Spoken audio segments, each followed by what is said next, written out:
E aí, um bom dia para quem estiver assistindo.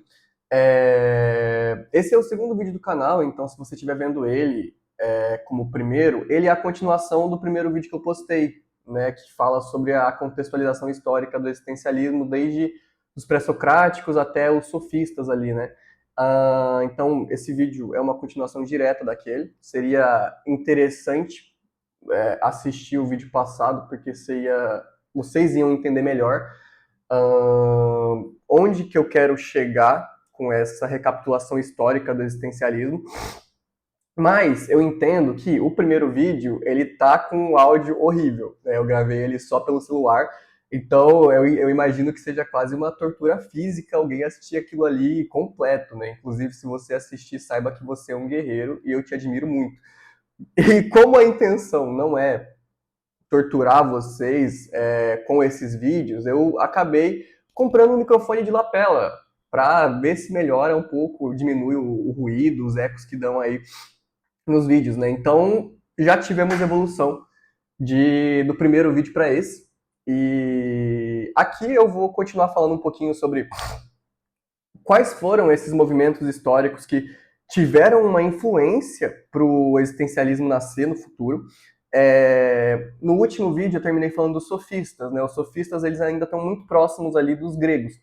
E desde os sofistas a gente vai dar um salto temporal muito grande, que o próximo movimento que tem realmente um impacto relevante para o nascimento do existencialismo no futuro vai ser um movimento humanista renascentista, né, que ele vai acontecer lá no século XV, XVI, um pouco depois da Idade Média, como a gente chama, né?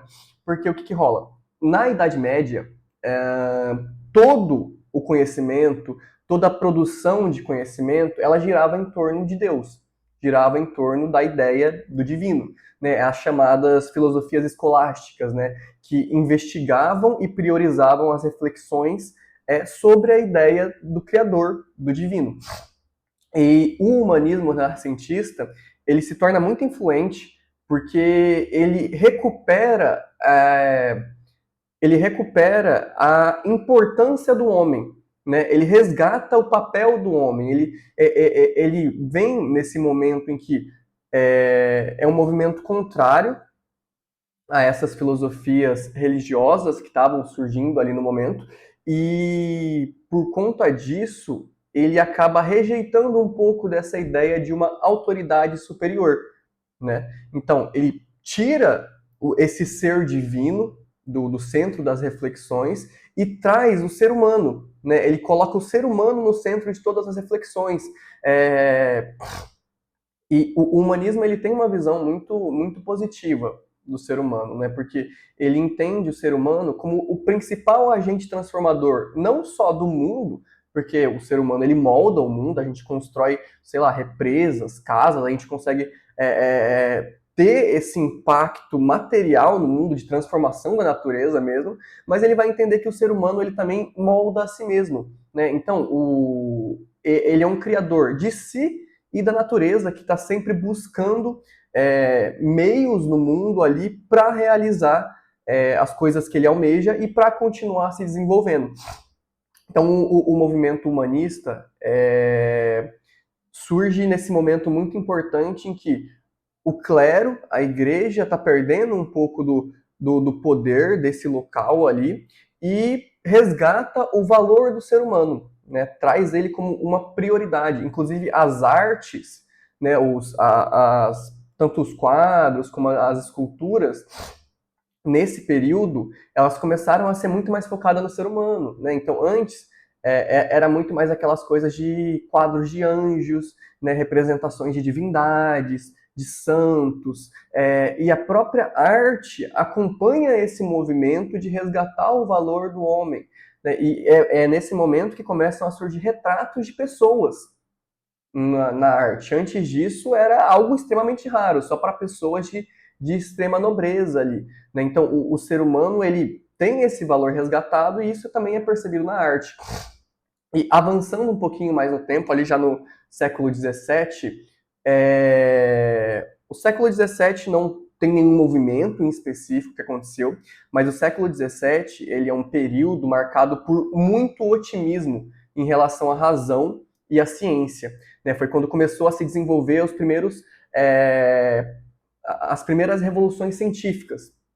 E isso, no século XVII, na época, possibilitou muitas mudanças e muita qualidade de vida. Então imagina como que era para as pessoas terem que dormir 6, 7 da tarde, porque quando escurecia ficava tudo escuro. Não tinha como você ter uma vida noturna como a gente tem hoje. Hoje em dia a gente chega em casa à noite, acende a luz e consegue viver naquele ambiente tranquilamente. Isso era algo completamente inviável antes da eletricidade. Não tinha como você ter hábitos noturnos. Hoje em dia, se a pessoa quiser, ela troca o dia pela noite tranquilamente, sem consequência nenhuma ali em questão de produção, de estudar, de fazer as coisas dela em casa, né? Antigamente, a natureza ditava muito mais o ritmo da vida do que dita hoje, justamente por essas evoluções, essas revoluções científicas que foram acontecendo ali, começando lá no humanismo e ganhando muito mais força agora no século XVII.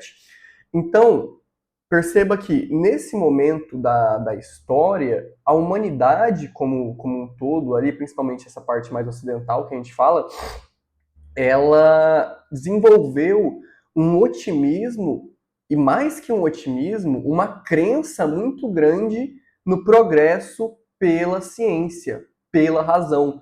Né? Então, começou a se gerar essa crença ali naquelas pessoas daquela época de que a sociedade ia avançar, ia progredir e se tornar melhor por meio da técnica e da tecnologia. Né? Então, isso é algo que ficou muito marcado nesse século, a ciência como algo bom, como algo que sempre traz avanços, que sempre traz o bem, e a gente vai ver isso sendo questionado muito recentemente agora na nossa história, no século XX, XXI, ali com as grandes guerras, né? Que foi quando o pessoal começou a olhar para a ciência e pensar, opa, tem como criar armas com isso daqui também, tem como criar coisas que não são tão boas assim. E antes da gente chegar nesse período em que começou a se ter essa desconfiança em relação à ciência, a gente passou também pelo romantismo. Né? Depois do século XVII, o romantismo ele foi um movimento artístico e filosófico que teve início ali pelo final do século XVIII e avançou até o século XIX. E esse movimento, ele é muito interessante, porque perceba que ele floresce em uma época em que a razão e a ciência predominavam o pensamento. Todas as pessoas tinham essa crença em relação que a racionalidade, o intelecto, é tudo de bom que há no homem. O resto pode ser deixado de lado. Corpo, sensações, os mistérios, tudo isso é secundário diante da razão e da evolução ali por meio da técnica. Então, o romantismo, ele nasce de um século que está profundamente marcado pela razão, né? De tal forma que o mundo nesse momento, o movimento romântico surge ali porque o mundo nesse momento estava sufocado pela racionalidade, pela necessidade de explicar o mundo, de entender as fórmulas, de entender como as coisas acontecem. E uma coisa muito importante aqui é o termo romântico. Né? O romantismo, ele não se refere necessariamente a uma paixão, né? a um romântico em relação a alguém, a um amor, um afeto nutrido por uma pessoa. Não. O termo romântico aqui, ele está muito mais ligado àquilo que não tem um sentido objetivo. Né? Ele está muito mais relacionado à falta de uma lógica, de uma explicação para o mundo. E então percebe que o movimento do romantismo ele está apontando para as coisas na vida que fogem da razão, que escapam do nosso controle como ser humano. A ciência, em grande medida, a formulação de técnicas, de uma ideia geral que sempre pode ser aplicada na realidade para se obter os mesmos resultados, é uma grande tentativa de controle do mundo. A gente faz uma receita de bolo de tudo que existe ali para controlar o mundo.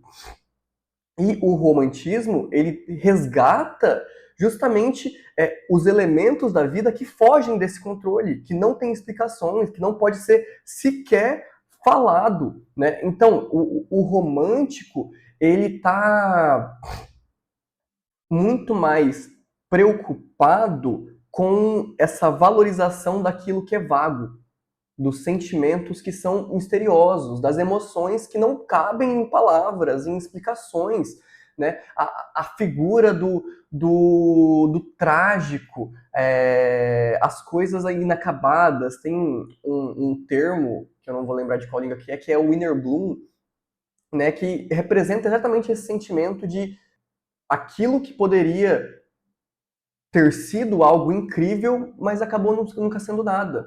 Algo inacabado, algo que nunca aconteceu. Né? Então, são muitos desses sentimentos, né? A própria paixão destruidora, né? A foto de capa que eu estou usando para esses 2 primeiros vídeos é de um movimento romantismo.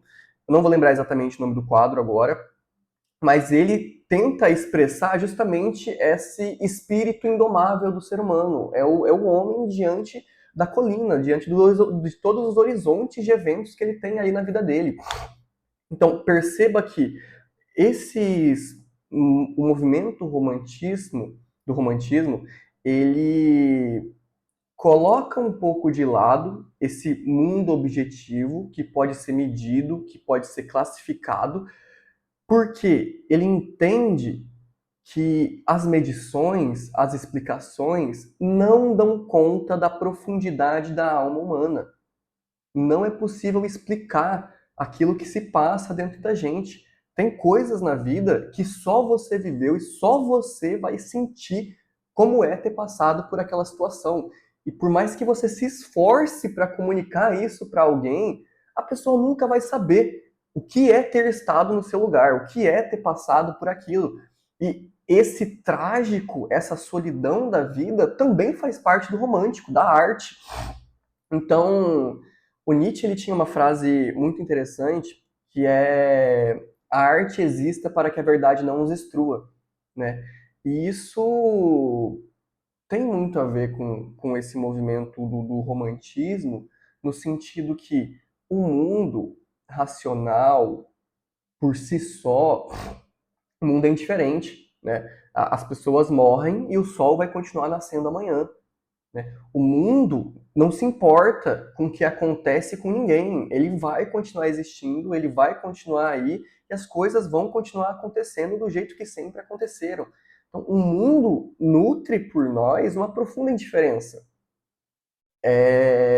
Então, essa frieza, esse caos que a gente está submetido na vida e essa falta de sentido também, porque nada nos oferece resposta nenhuma,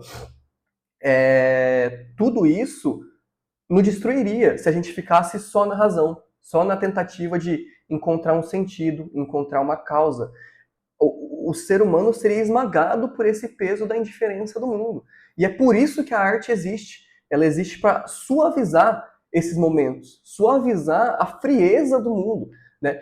Quantos momentos você já deve ter tido algum momento assim na sua vida em que você estava passando por uma situação ruim, seja lá qual for, um término de um relacionamento, por exemplo, e você ouviu uma música que te ajudou a exprimir aquela tristeza, aquele sentimento. A música entrou em contato com a dor que você sentia no momento. E percebe que ela não fez a dor sumir, ela não curou o seu sofrimento naquele momento, mas ela te deu uma forma de respirar dentro desse sofrimento. Né? Ela não acabou com ele, mas ela tornou ele suportável. Então, a arte existe justamente para suavizar o golpe do mundo.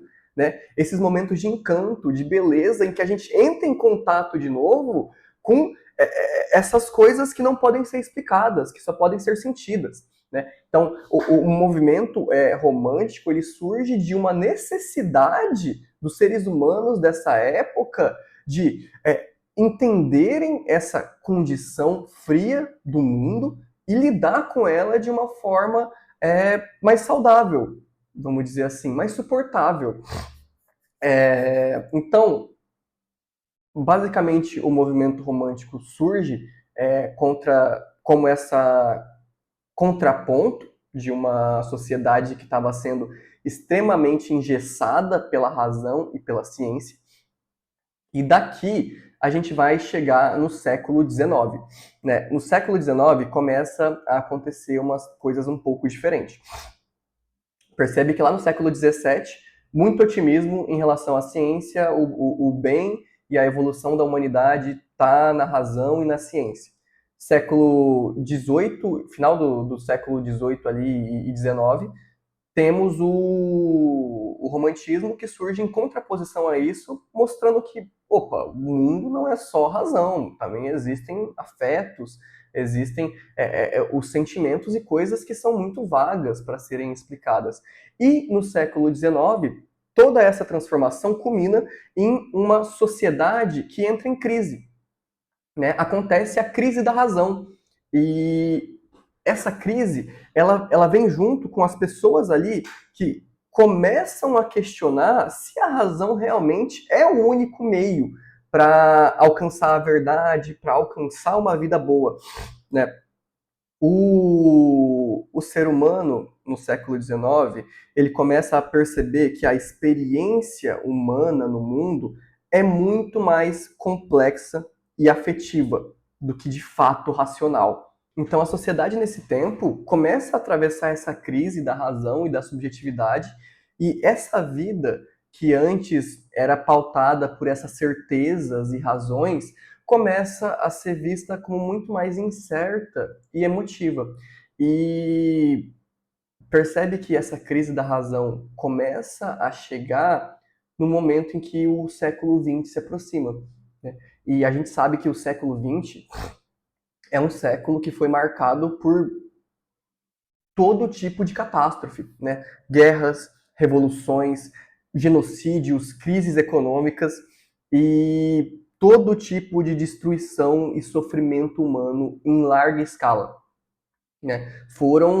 Foi esse o século que aconteceram as grandes guerras. Né? E muito por conta dessas grandes guerras, a Europa, né, foi o grande campo de batalha aí das guerras mundiais, tanto que o existencialismo ele se desenvolve também, né, na Europa, e com muita influência do sofrimento que eles passaram nesse tempo.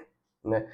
Todo tipo de sofrimento em larga escala aconteceu ali naquele momento. Então, essa experiência de sofrimento intenso gera uma sensação na população que gera um mal-estar na população que vai trazendo novos questionamentos para a população que vivia ali naquele contexto. Né? Esses questionamentos eles envolvem muitas coisas sobre o sentido da vida, né? Quantas pessoas morrendo sem motivo algum na guerra, das formas mais indiferentes possíveis. Então, nos campos de concentrações, fazia sentido pensar, isso aqui realmente tem um sentido? Realmente tem por que continuar com isso?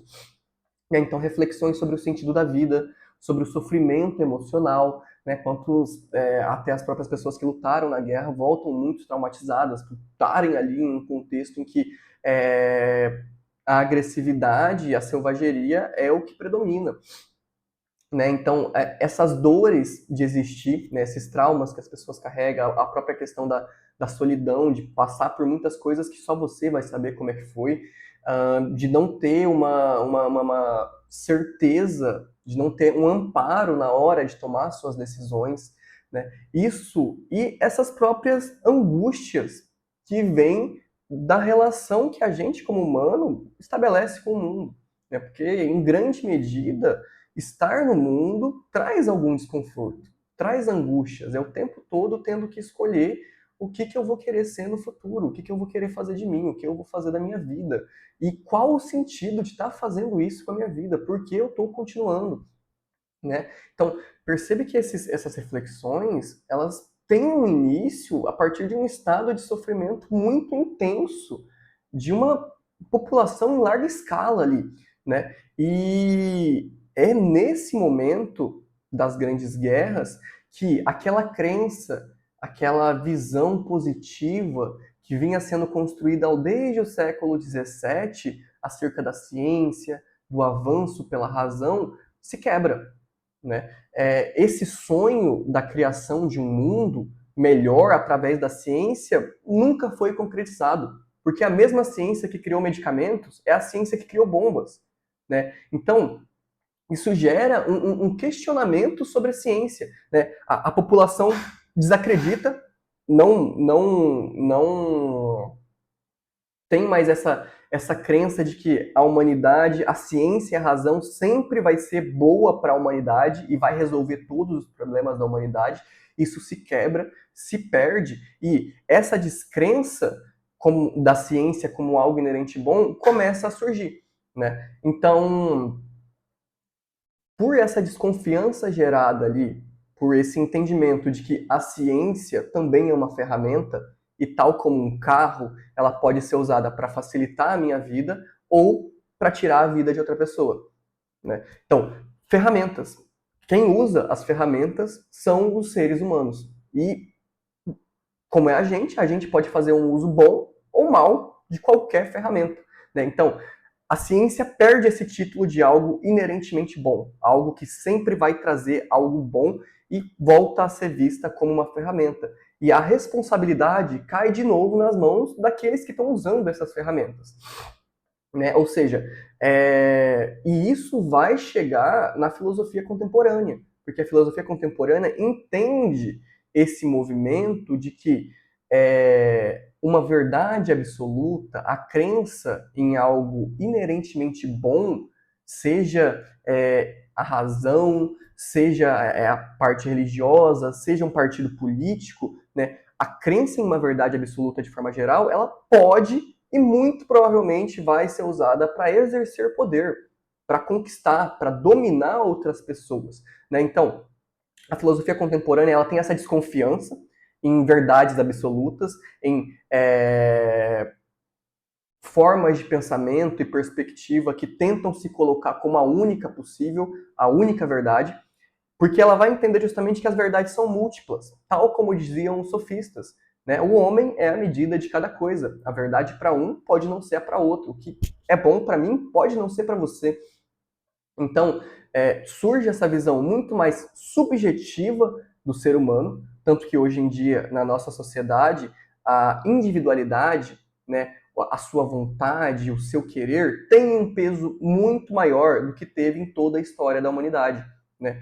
Antigamente, você nascia filho de sapateiro, você ia ser sapateiro. Não importa se você tem aspiração artística, se você é estudioso, não importa. O que importa é seguir esse modelo que já está estabelecido para você na sociedade. Hoje em dia a gente tem escolhas, né? O adolescente médio sai do ensino médio, pode escolher 200 cursos diferentes, pode trabalhar, pode abrir um negócio, então ele tem um mar de possibilidades na frente dele, porque a individualidade e a subjetividade de cada pessoa importa muito mais para a gente hoje em dia. A gente entende que tem pessoas que têm aptidões, que têm gostos para certas áreas. E a gente valoriza isso na nossa sociedade. Então, a filosofia contemporânea e o existencialismo, ele entende que as verdades são múltiplas. Não existe uma verdade universal. Então, essa visão da realidade começa a se tornar múltipla. A gente começa a entender que bom e ruim depende da pessoa, depende de quem está ali na situação, e também tem esse movimento de descrença na ciência, né? Não uma descrença no sentido de que conspiracionista, né? De que tipo, tudo que vem da ciência é falso e não é verdadeiro. Não, mas uma descrença da ciência como um meio de resolver todos os problemas. Porque a gente entende que por mais que a ciência traga fatos sobre o mundo, traga verdades comprovadas ali, antes de serem refutadas, né, a gente entende que essas verdades são válidas, mas elas por si mesmas não vão resolver os nossos problemas, né? Então, o existencialismo surge de todo esse contexto, tudo que veio acontecendo ao longo desse tempo, e ele floresce, de fato, desse contexto de sofrimento, né? Bebendo aí de várias filosofias passadas, dos pré-socráticos e tudo mais. E esse é o momento em que, de fato, a filosofia existencial se consolida, começa a crescer porque ela vai valorizar o potencial humano, tal como o humanismo, só que sem aquela visão extremamente positiva, né? Porque o potencial humano pode ser tanto usado para bom ou para o mal, né? E o existencialismo, ele vai pregar essa liberdade de criação, né? O ser humano, em última instância, é sempre o homem ou a mulher, no singular, que vai decidir fazer o bom ou o ruim em cada situação de vida, né? Então, essa liberdade plena de escolha, de construção do seu mundo e da sua história é algo que o existencialismo vai priorizar muito, porque a gente vai entender que não existe um certo universal, uma verdade universal. Vai ser a pessoa, dentro de cada situação, tendo que escolher o que é bom para ela naquele momento. E isso é o que vai gerar todos os problemas da nossa vida humana. Todas as angústias, todas as incertezas, tudo isso vai decorrer do fato de que nós somos livres. E a gente precisa fazer algo com essa liberdade. Então, é basicamente isso sobre o contexto histórico. Todos os movimentos que deram origem ou deram alguma influência no existencialismo são esses. Eu vou ver ainda sobre o que vai ser o próximo vídeo, mas por enquanto, a gente fica assim. Espero que vocês tenham gostado e a gente se vê na próxima.